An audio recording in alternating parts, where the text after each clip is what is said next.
ابراهيم حسن في الشمال، لكن ابراهيم لعبها عند فيليكس، وفيليكس ما هو وخدها الناحيه الثانيه وبالعرض وحسام وجول وجول وجول. حسام حسن وجول وجول وجول. الجول الاول وهنشوفها مره ثالثه. فيليكس الدقيقه 26. يلا ياسر،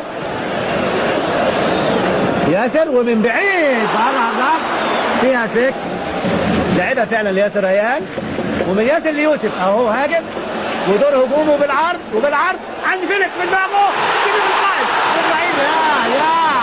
يا محمد يوسف بدماغه وتروح لحسام حسن ورضا. رضا بسرعه عند فيليكس، بيفكر بسرعه جدا رضا الحقيقه، وبيجري له ابراهيم وبالعرض ويطير الرحمن. يلا عادل. حسام حسن واوفر عند فيليكس بصدره، ياخدها لنفسه كويس وبسرعه فيليكس عملها حلوه قوي بصدره وعدلها لنفسه في لعبه واحده. التونسي ولعبها اماميه وتترد في ابو الدهب، ويوسف ياخدها منه مهدي ويلعبها بالعرض وقاطع هادي وخطر وجول ببكر جوه.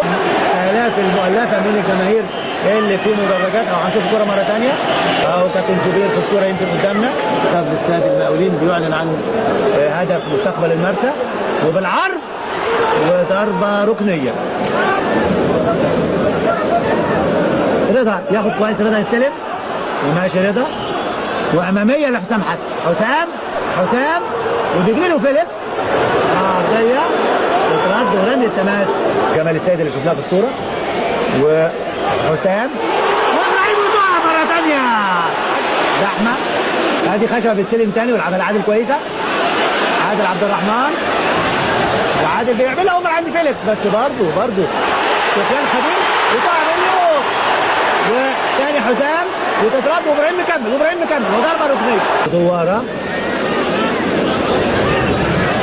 عمرو الحديدي وليد حسام فيليكس وليد وجول